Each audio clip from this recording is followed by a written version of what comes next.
أولم تكونوا أقسمتم من قبل ما لكم من زوال وسكنتم في مساكن الذين ظلموا أنفسهم وتبين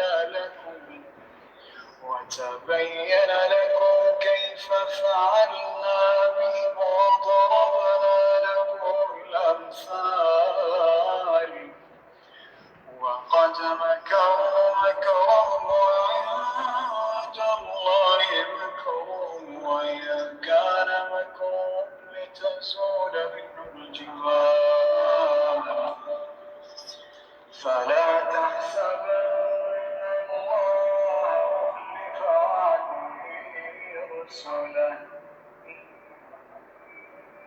الله عزيز ذو انتقام.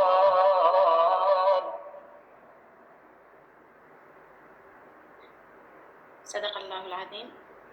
And now we move together to listen to the Algerian national anthem.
The Algerian Revolution and Algerian people have always been in support of the Palestinian cause. And this is a thing that we have to start with.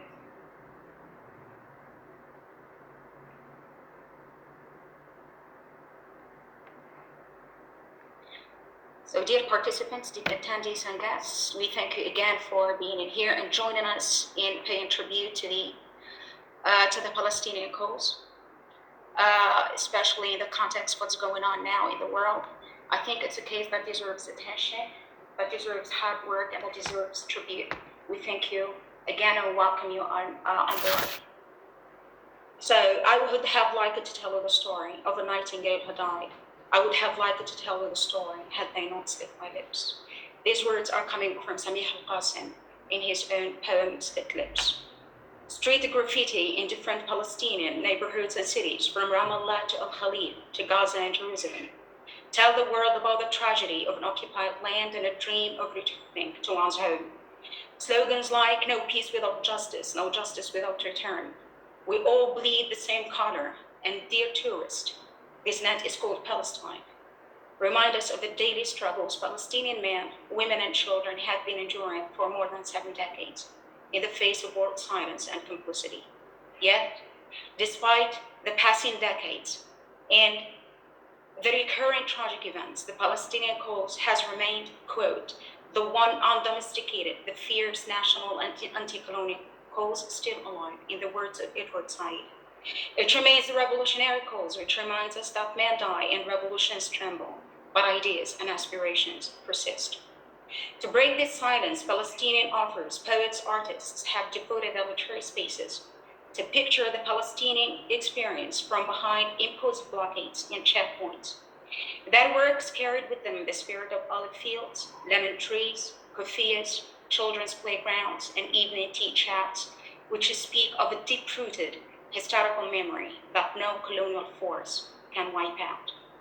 Narratives and poetic pieces by, among many others, Ghassan Kanafani, Mourid Barghouti, Jabra, Rashid Hussein, Fadwa Tuqan, Samih, al-Qassim, and Mahmoud Darwish, among many other young and fresh voices that Palestine is giving birth to with every passing day.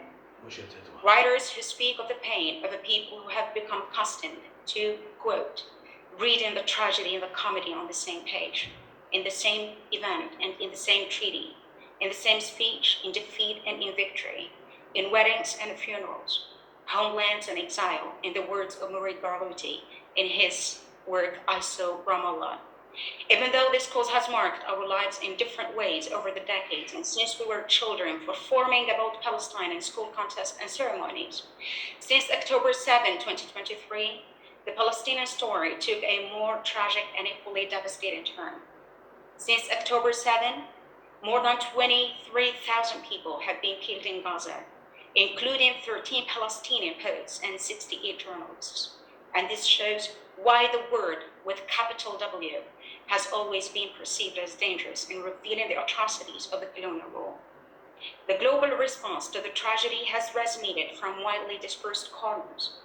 The world is now watching the street protests sweeping major world capitals, calling for ceasefire and the right of Palestinians to self-determination, and pro-Palestine activism in the face of large waves of arrests and discrimination. Academics and students from major universities are denied the right and freedom to speak, yet relentlessly persist in their defense of Palestine and Palestinians. And this leads us to question what Algerian academia is doing in support of this cause. As such, this conference aims first and foremost to pay tribute to the nightingales, who lost their lives trying to communicate the story of Palestine and defending its cause inside of prison cells and enforced exile. The conference tries to address the question of how do and did Palestinian authors, had the occupation not split their lips, use their works as a form of activism and resistance against oppression. This conference is driven by the belief of speaking truth to power, and just as Audre Lorde likes to put it, we have come to believe over and over again that what is important to us must be spoken, made verbal and shared, even at the risk of having it bruised or misunderstood.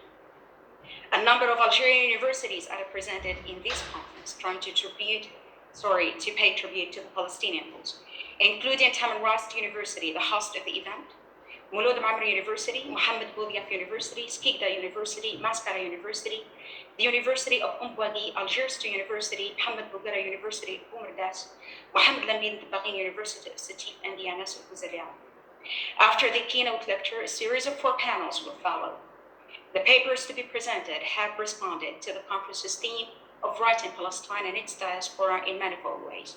Some of them addressed issues of belonging and displacement, and Palestinian writings as narratives of return to the role of language as a tool of resistance in the face of oppression. We welcome you all to our event and deeply thank you for having accepted to join us to pay tribute to this righteous and forever unshakable cause. And now I hand it over to Professor Shusha Abouani, the rector of Tamanrasset University, to forward his word or a welcoming statement in the occasion of the event. والآن أحيل الكلمة إلى رئيس جامعة تمنراسset البروفيسور شوشة عبواني لإلقاء كلمته بهذه المناسبة فليتفضل مشكورا.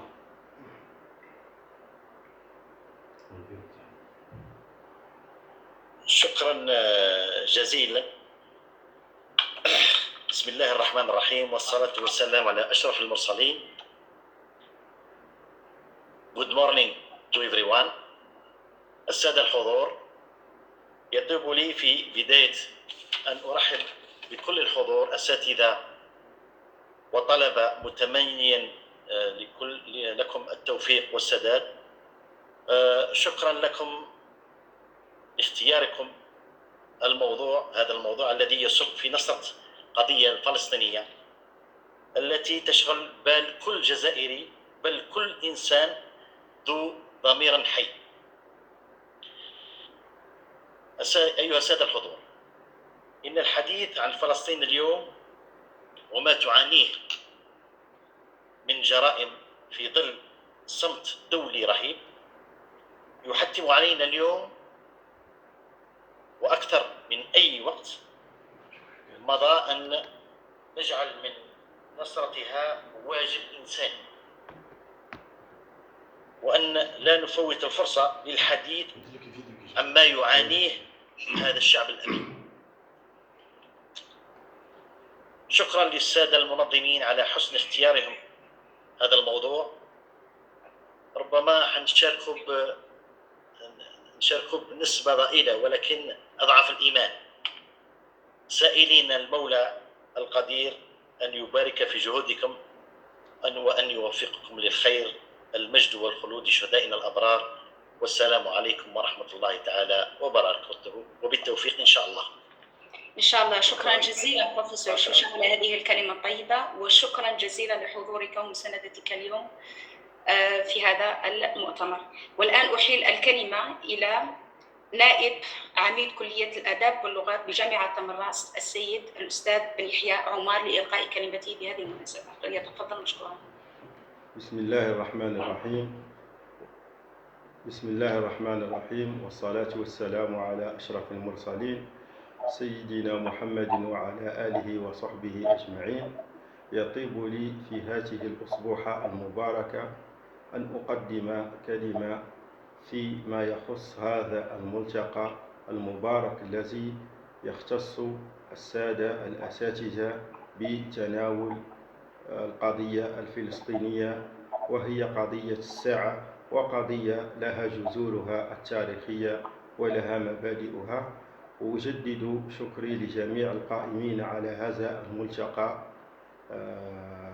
كل واحد باسمه، كما أحيطكم علما أن القضية الفلسطينية كانت وما زالت قضية كتابة، قضية تاريخ، قضية إعلام، وقضية ثقافة، وقضية وجود، بل هي قضية إنسانية عادلة يجب علينا أن ندعمها بمثل هذه الوقفات العلمية، وكذلك أن ندعمها بقلوبنا وبكل ما نقدر عليه. فيما يخص الكتابات الأدبية عن القضية الفلسطينية، نرى أنها أخذت منعرجا تاريخيا وثقافيا، ذلك أن القضية الفلسطينية يقدمها كل أديب حسب نظرته وحسب تطلعاته المستقبلية. ولنا في الأدب الجزائري باع كبير في احتضان هذه القضية، وهذا على مستوى الشعر وكذلك على مستوى السرد، خصوصا ما تعلق منه بالرواية. وقد احتفيت في الأسبوع المنصرم بتقديم مداخلة علمية حول القضية الفلسطينية في ملتقى بجامعة الجزائر يختص بوسيم الأعرج، أو بالتحديد آليات الكتابة عن القضية الفلسطينية. أجدد شكري لكم جميعا على هذه المبادرة الطيبة، وأحيل الكلمة لك أستاذتي الفاضلة. شكرا جزيلا مجددا لكم. شكرا جزيلا الأستاذ بن يحيى على هذه المداخلة الجميلة، وشكرا لحضورك معنا ومساندتك للمؤتمر. And now I hand it over to Professor Bakr Abdelkader to introduce our keynote speaker for today's event, Professor Mansouri Ibrahim. Over to you, Professor Bakr.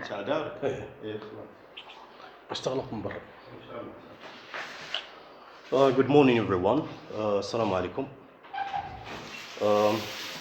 Ladies and gentlemen, esteemed colleagues, it is my distinct honor and privilege to welcome you to this panel session where we have the privilege of engaging with Professor Bakr, you are muted. Would you unmute yourself, please? Sorry. I was saying good morning to everyone, and assalamu alaikum once more. Ladies and gentlemen, esteemed colleagues, it is my distinct honor and privilege to welcome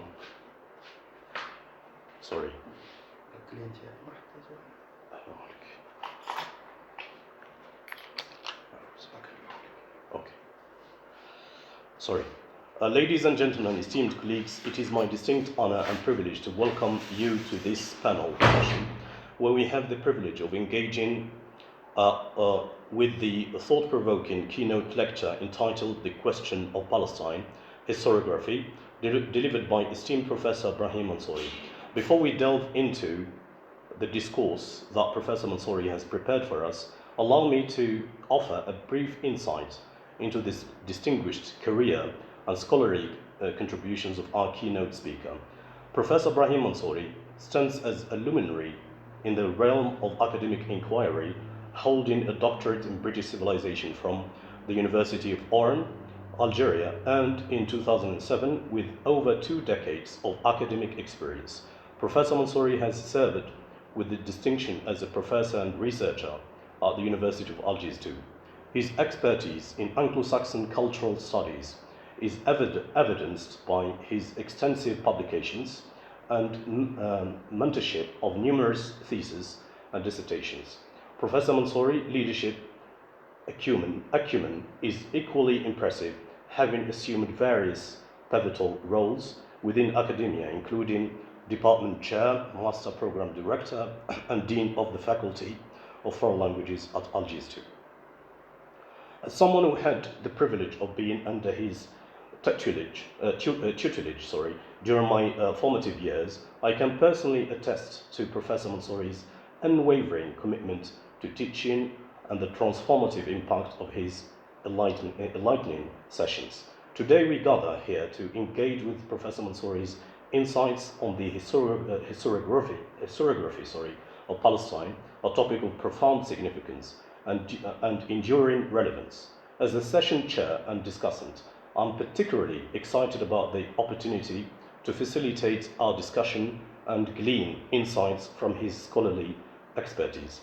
Without further ado, let us warmly welcome Professor Brahim Mansouri to share his illuminating perspectives with us as we embark on a journey of intellectual exploration and scholarly discourse. Thank you.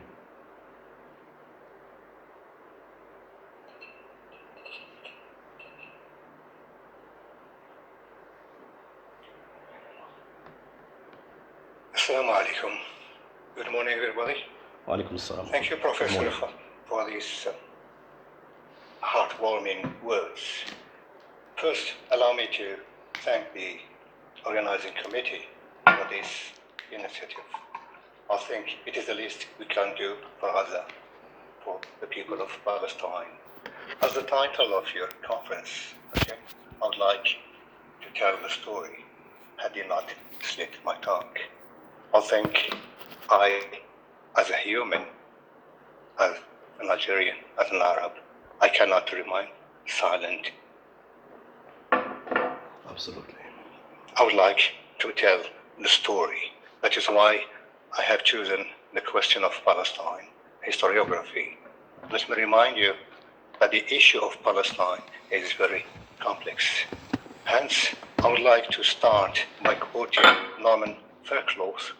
This course is a practice not just of representing the word, but of signifying the word, substituting and constructing the word in meaning. This course remains a powerful means to maintain or challenge power imbalance. Discourse is the way in which language is used socially to convey broad historical meanings. Discourse is language identified by the social conditions of its use, by who is using it, and under what conditions. Language can never be neutral because it bridges our personal and social worlds. Hence, I must remind you to take into account who the narrator, speaker, mean. I was brought up in post-independence era, brought up in a country well known for its revolutionary spirit. Needless to talk about the Algerian War of Revolution. Let's not forget that Algiers was, some time ago, hailed as the Mecca of the revolutionary. It is the past that forges us. George Orwell said, who controls the past controls the future. who controls the present controls the past. May I just say, Graham Greene, in his book, England Made Me, hence I can say it's Algeria that made me. Since we are a scholar of language, may I remind you that semantics is the study of meanings in language. It can be applied to entire text or single words. For example, destination and last stop technically means the same thing, but students of semantics analyze their subtle shades of meaning. Likewise, when we say we are fighting human animals, you mean we are super animals, choosing people, we can do what we want. Hence, in order to deconstruct the question of Palestine, I have deemed it necessary to use both a historicist approach and discourse analysis whenever necessary. About 7 months ago, on October 7th at dawn, a few hundreds of young Palestinian youth, almost barefooted, stormed through the concrete walls into northern Israel. Some people from the Arab world have criticized Hamas' al-Aqsa storm attack on Israel, claiming that Hamas took that decision without consulting the people of Gaza nor their brothers in the occupied territory, that is the West Bank, claiming also that the geopolitical environment was not favorable and that Hamas had no chance whatsoever to defeat Israel. Of course, the Western world was very quick to condemn Hamas and supported the idea that Israel had the right to defend itself when it launched its deadly attack on Gaza Strip.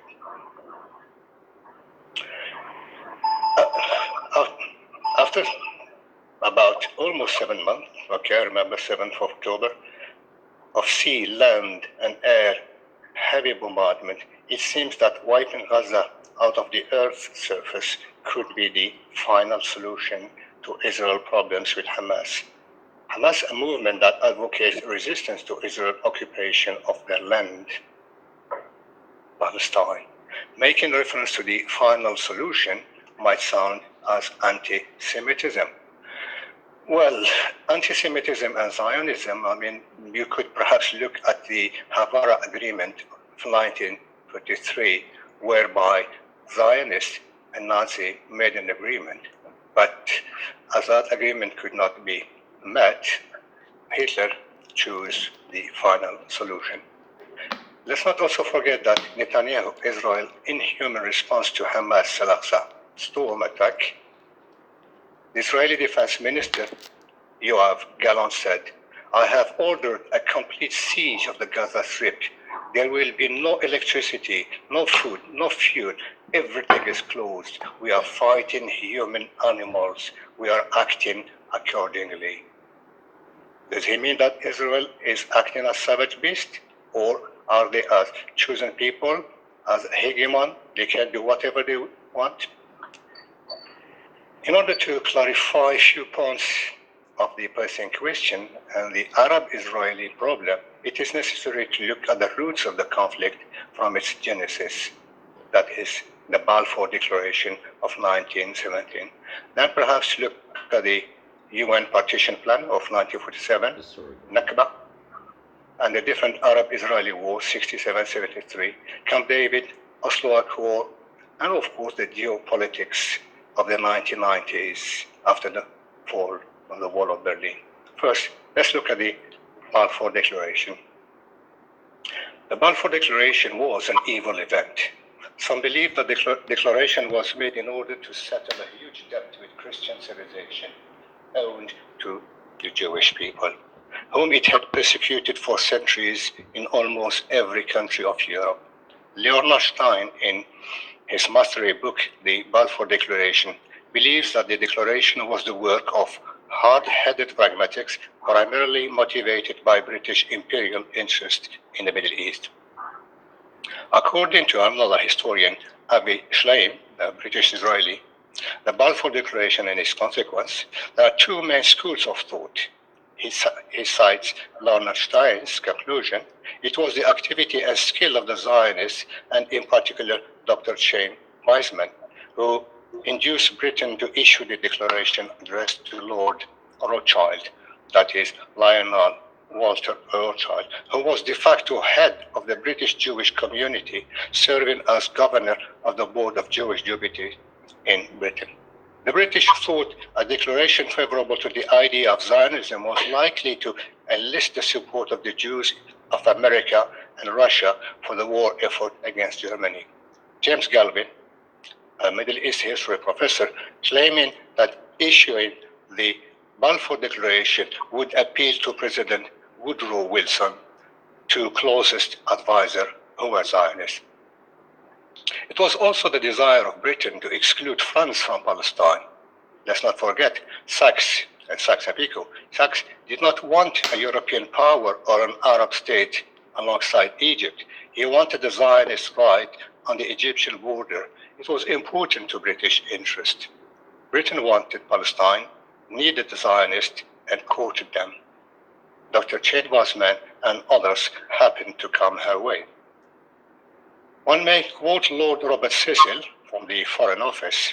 I do not think it's easy to exaggerate the international power of the Jews.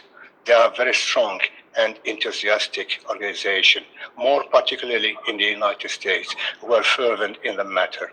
And it would be of most considerable assistance to the Allies to have the earnestness and enthusiasm of these people enlisted on Britain's side.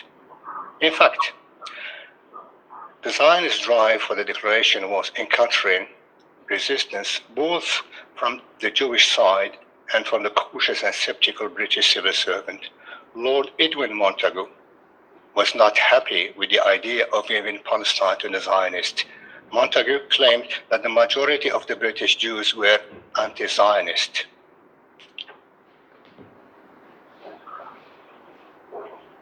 Lord Curzon, another prominent British, from the Foreign Secretary, urged strong objection on practical ground. Curzon, who had visited Palestine before the war, stated that the country was for most part barren and desolate.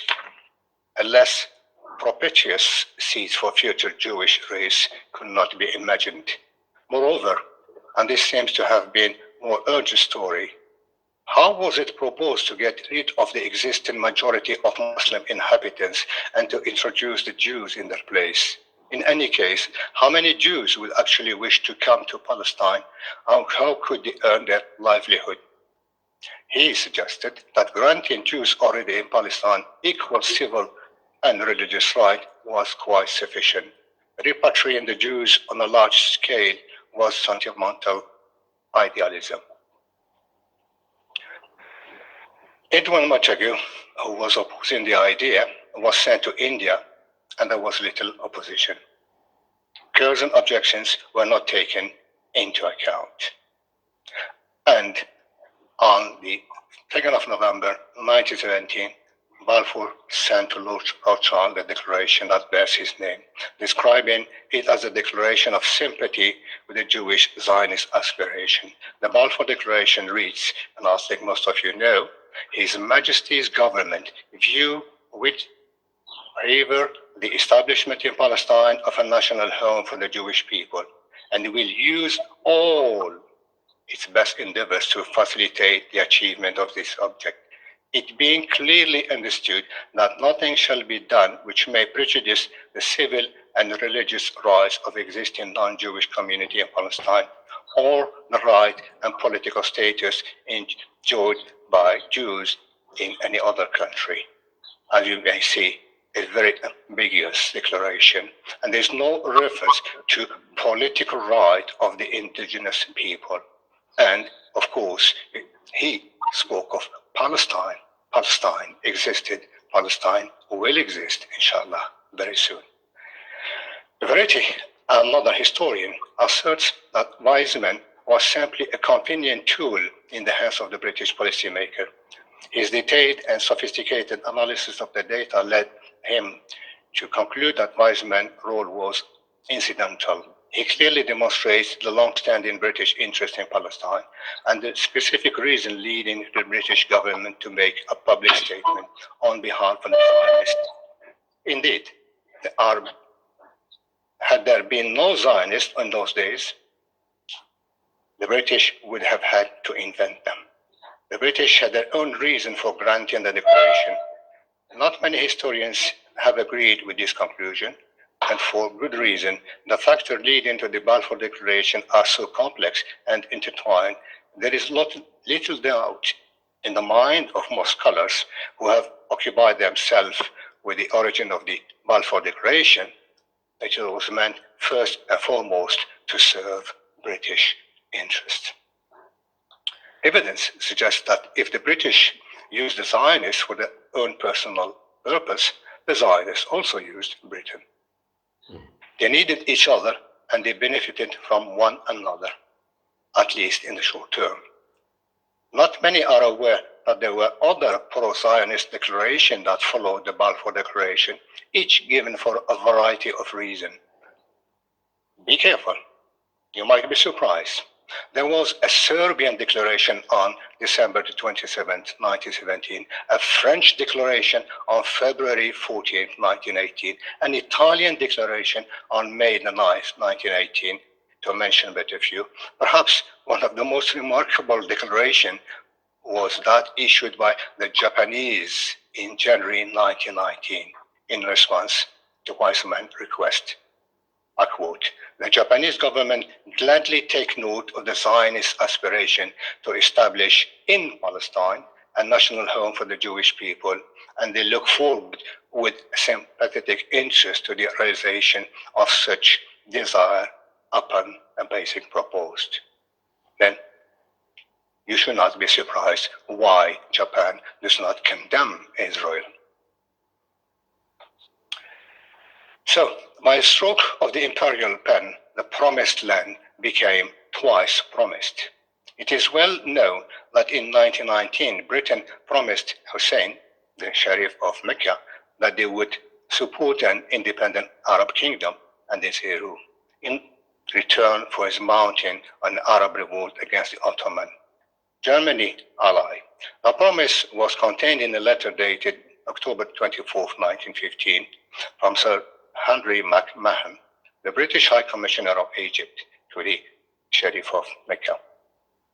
Elizabeth Monroe in Britain, moment in the Middle East, concedes that the Jews who wanted to Palestine, the declaration signified fulfillment as salvation.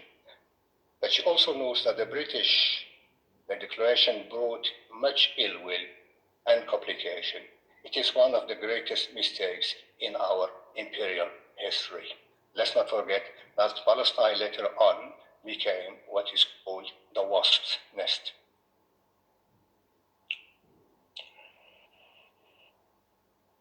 Now, let's look at the British mandate for Palestine, 1918-1948. First, the British Army ruled Palestine until a civil administration was established on the 1st of July 1920. Britain was granted a mandate for Palestine on the 25th, 1920 at the San Reno Conference, and on the 24th of July 22. This mandate was approved by the League of Nations. During the mandate era, two different social systems developed under one political framework, a Jewish one and an Arab one. Each society had its own welfare, educational, and cultural institution, and they gradually became politically and economically independent from one another. The Zionist movement, for its part, operated along two main axes: the acquisition of land and immigration. Private capital and Zionist institution purchased large-scale tracts of land, including from Arab landowners, mainly what they called the Arab landlord absentee. Jewish immigration and the natural growth of the Arab population in Palestine dramatically transformed the demography of Palestine, as it grew from approximately 7,000 inhabitants in 1922 to around 1.8 million in 1945. The Arab population doubled while the Jewish population grew tenfold. Demography is a very important element. Throughout the 1920s and 30s, violent confrontations between Jews and Arabs took place in Palestine, costing hundreds of lives. The event of 1929, known as the Wailing Wall riots, are considered a turning point in the history of the Mandate period for both Arabs and Jews. As far as the Jews were concerned, the events led to the conclusion that a Jewish state was needed and political group should work together to accomplish these objectives. In the aftermath of the 1929 riots, the British set up a commission of inquiry to investigate the conflict. This led to a review of the Jewish immigration and land purchasing, and this marked a shift in British policy towards the Zionist movement and Balfour Declaration. However, Jewish mass immigration increased after 1933, after Adolf Hitler came to power in Germany, and the continuation of the Jewish land purchase.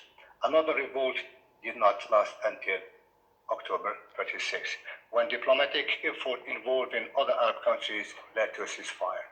A Royal Commission of Inquiry, headed by Sir William Peel, First Earl, was established in 1937. It concluded that Palestine had two distinct societies with irreconcilable political demands, thus making it necessary to partition the land.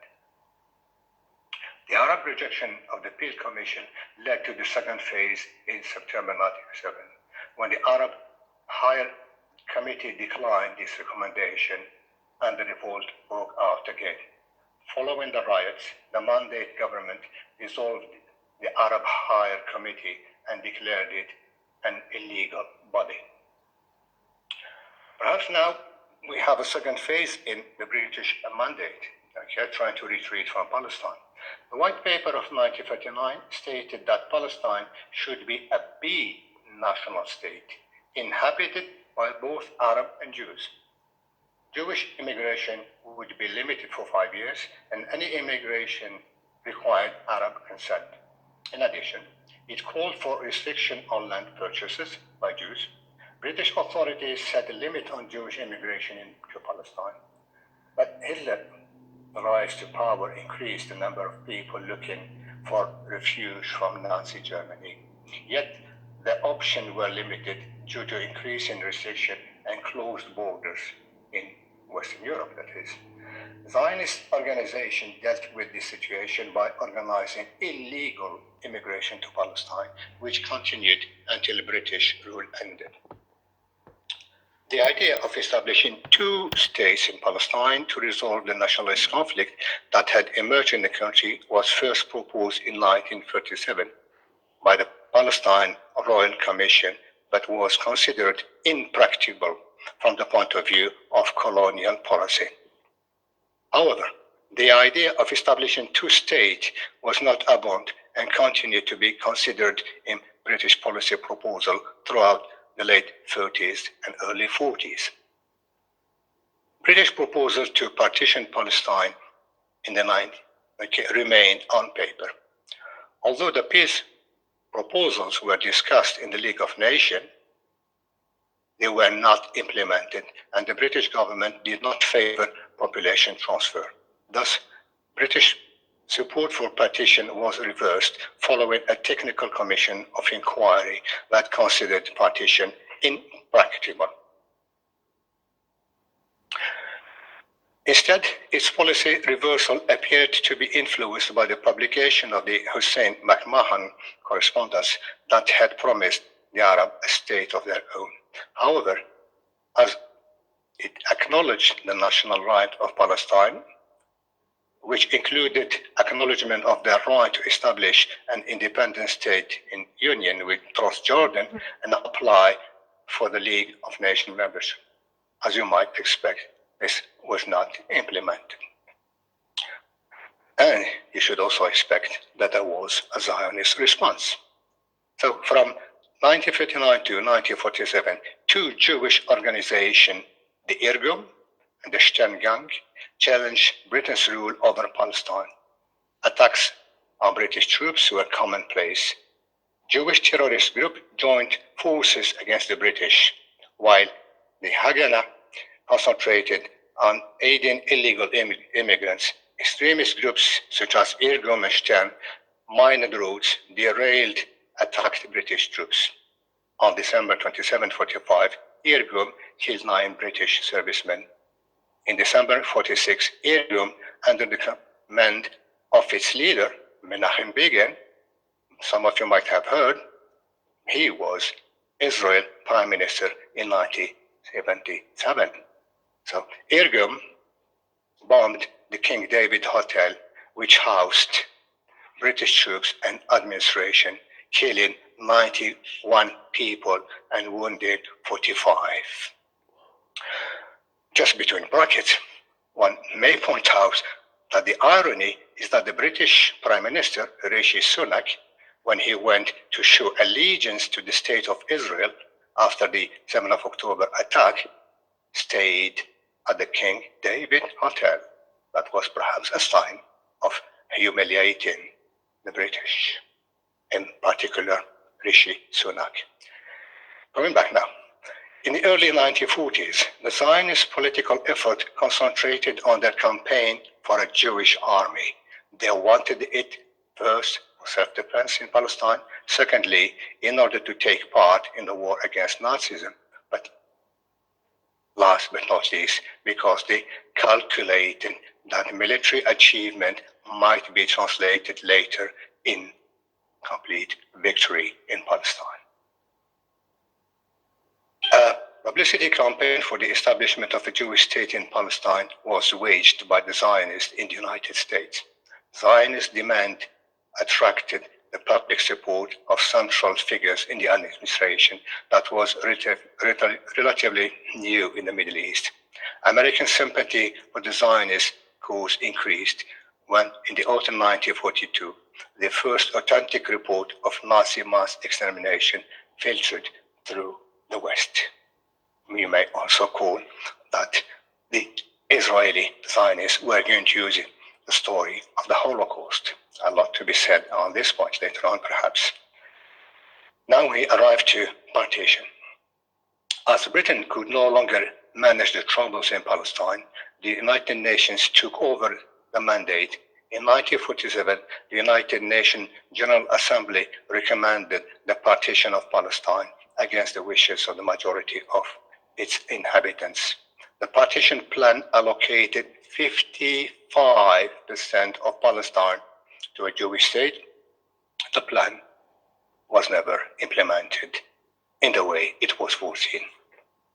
So after partition, another element, perhaps not many people know, Nakba, the catastrophe, the ethnic cleansing of Palestine. But this is what Netanyahu wants for a second time. Palestinians objected and a war followed. Hundreds of thousands of Palestinians fled or were forced out of their homes, and what we call Nakba. It led to more than 700,000 Palestinians to take refuge elsewhere.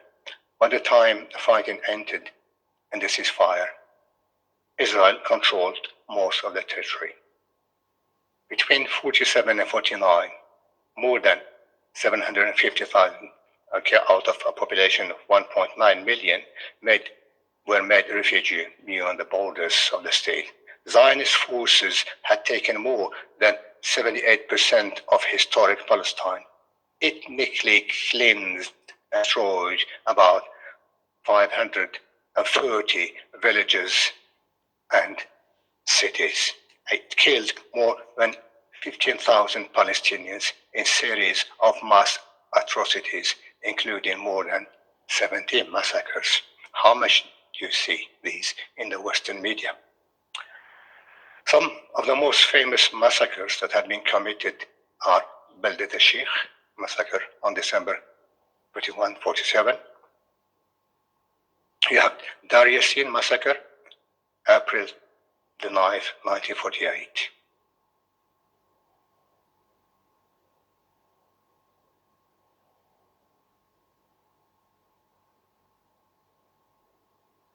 The Arab film industry, certainly not from Hollywood. So now we have the Arab-Israeli conflict. You have June. 1967 war. Israel occupied East Jerusalem, the West Bank, and Gaza Strip. Years of hostility and bloodshed followed. The United Nations Security Council Resolution 242 calls on Israel to withdraw from territories occupied in recent conflict and recognize the right of every state in the area to live in peaceful, within secure borders. We have the Yom Kippur War, or the October War, which was an armed conflict from the 6th to the 25th October 73. So Arabs, hoping to win back territory lost to Israel during the Third Arab War of 67, launched a coordinated attack against Israel. However, Israel counterattacked and recaptured the Golan Heights on the October 25th under US pressure. An Egyptian-Israel ceasefire was secured in the United Nations. The aftermath of the Yom Kippur. In 1978, President Anwar Sadat and Israeli Prime Minister Menachem Begin, remember, the Irgun commander, signed the first peace agreement between Israel and one of its Arab neighbors. The unexpected Egyptian-Israeli ceasefire first exposed Syria to military defeat, and Israel seized even more territory in the Golan Heights. In 1979, Syria voted with other Arab states to expel Egypt from the Arab League. Now we move to the development in the Arab-Israeli relationship. We have the Camp David Accord. The Camp David Accord's ultimate goal was to establish a framework for peace in the Middle East by formalizing Arab recognition of Israel's right to exist, developing a procedure for the withdrawal of Israeli forces and citizens from the so-called occupied territories of the West Bank, which would enable the establishment of a Palestinian state there, and taking steps to safeguard Israel's security. Sadat and Begin, ironically, shared the Nobel Prize for Peace in 1978 as a recognition of their achievement. Agreements in Accord. This resulting Camp David Accord essentially featured two separate agreements. The first, entitled A Framework for Peace in the Middle East, called for the establishment of a self-governing authority in the Israeli occupied territory of Gaza and the West Bank, a step towards Palestinian statehood, full implementation of provision of United Nations Resolution 242, including notably the withdrawal of Israel forces and civilians from West Bank land acquired during the Six-Day War, the recognition of the legitimate right of the Palestinian people, and the beginnings of the process to grant them full autonomy within the West Bank and the Gaza within 5 years. However, the future of the city of Jerusalem, which both Israeli and Palestinian wish to have as their capital, was notably and intentionally left out of the agreement. The accord resulted in full diplomatic with Egypt. Egypt being the first Arab country to have full diplomatic relation with Israel. But between brackets, Egypt receives 1.3 billion annually in military aid from the United States, while Israel receives much, much more. And Biden, as you have followed in the news, has allocated more billions to the Israeli war machine. The aftermath of the Camp David Accord, we may call it a period of Arab rejectionism. Seeing Egypt's formal recognition of Israel's right to exist as a betrayal, the Arab League suspended Egypt from its membership for the next 10 years. Egypt was not fully reinstated until 1989. Even more significantly, the United Nations never formally accepted the Camp David because it was written without Palestinian representation. Ironically, Accords led the ground for the Oslo Accord, agreement signed by Israel and the Palestinian Liberation Organization in 1993. December 1987, September 1919. You might have heard that was the first Palestinian Intifada. And in Busari'a, we have a lecture theater called Intifada. The first Intifada began in December 87 when an Israeli vehicle in Gaza caused a crash that killed 4 Palestinians. In response, a riot broke out in Gaza Jabra refugee camp.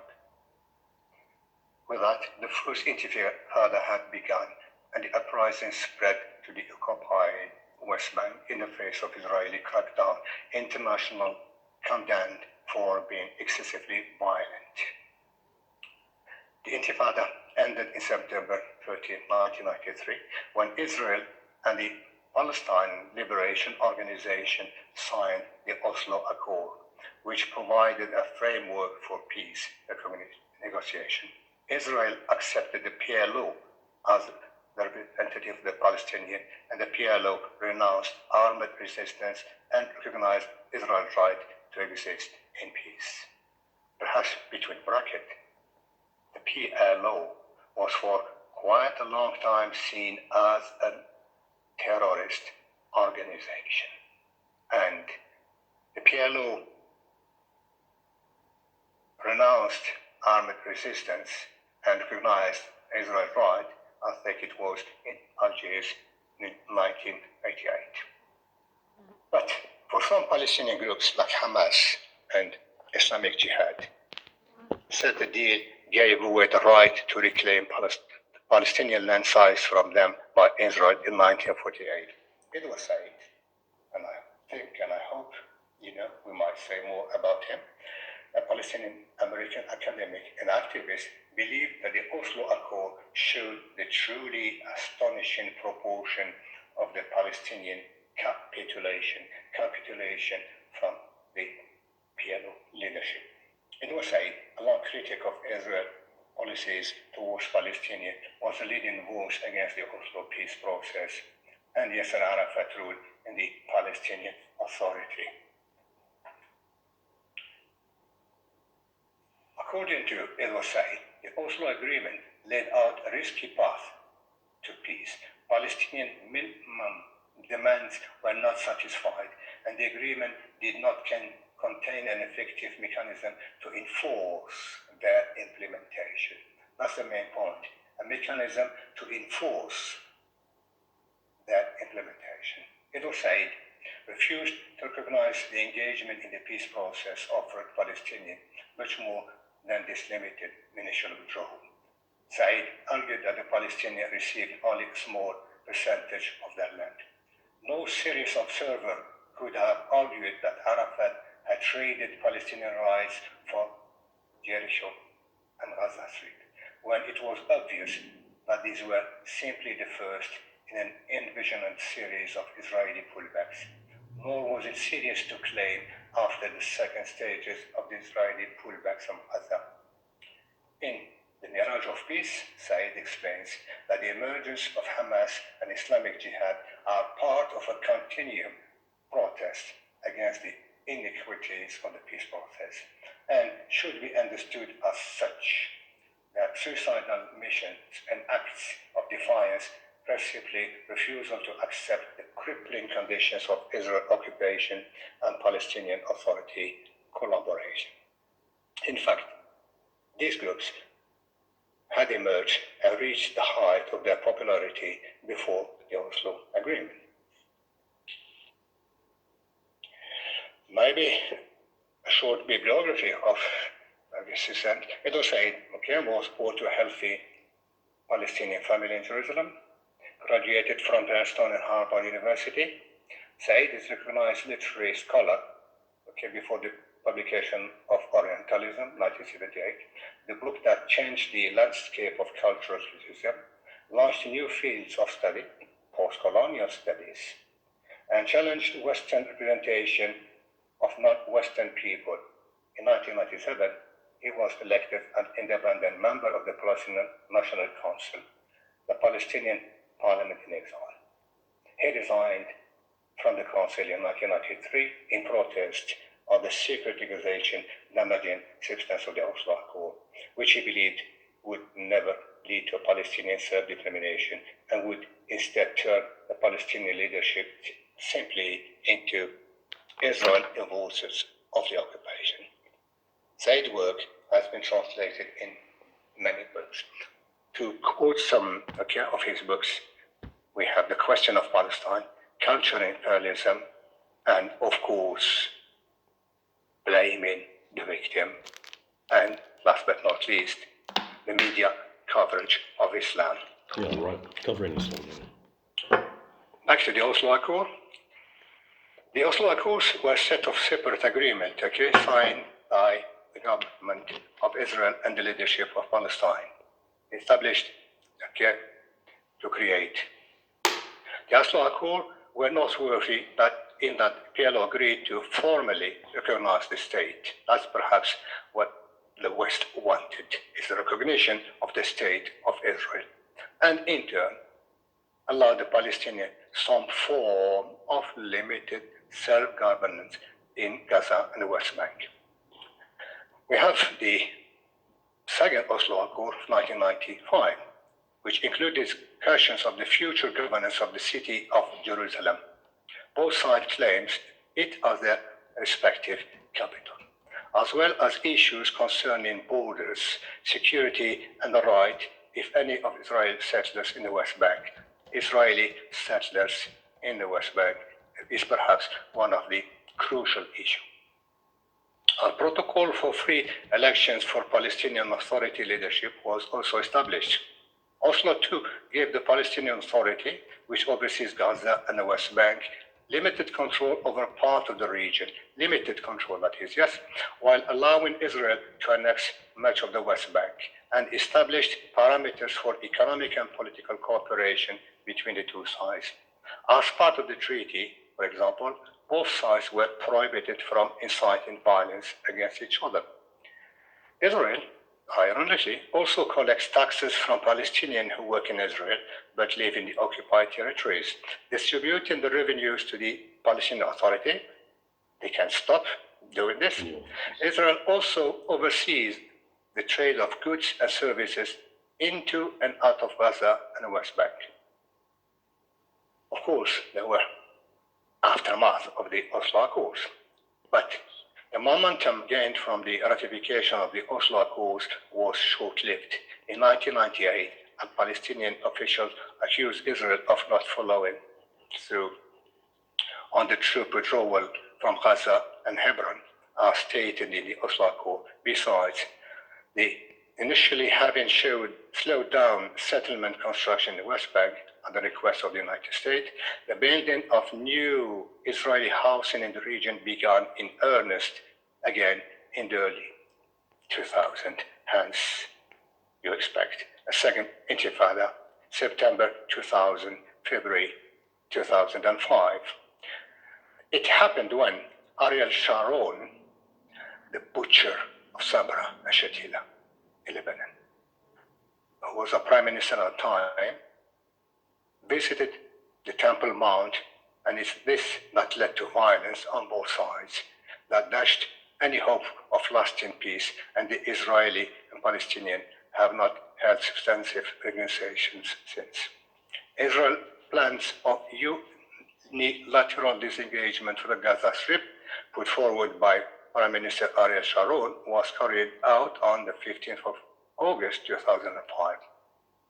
The purpose of the plan was to improve Israel's international status in the absence of peace negotiation with the Palestinians, and building a concrete wall around the Strip to guarantee Israel's security. Israel is concerned first and foremost of her security. In 2005, 21 Israeli settlements in the Gaza Strip were unilaterally dismantled, and Israel's settlers and army evacuated from inside the Gaza Strip in 2006. Some say that Hamas was created in 1987. Just to quote European Union President Borrell, who said, Hamas was financed by the government of Israel in an attempt to weaken the Palestinian Authority, which was led by Fatah, which many think was mainly secular fiction. Hamas was founded amid growing Palestinian fury over the Israeli military occupation in the West Bank and Gaza. Hamas has rejected the so-called Oslo Accords. Hamas, as a political organization, ran openly the first legislative election in Gaza and won the largest number of seats over Arafat, Fatah, and other secular parties. It took control of Gaza a year later, thereby cementing its political and military control of an area that is about 365 square kilometers with 2.2 million inhabitants. Its statements since then have often sounded contradictory. In one moment, calling for liberation of all the lands that were part of the historic Palestine, and in other moment, claiming Hamas could live alongside another state based on the 1967 borders. As you know, in 2007, after Hamas seized control of the Gaza Strip, Israel imposed an indefinite blockade of Gaza, making Gaza the largest open-air prison the world has ever witnessed. But however, it is important to point out that in 2017, a revised Hamas manifesto, included 3 departures from the 1988 charter. Hamas accepted the establishment of a Palestinian state separate from Israel.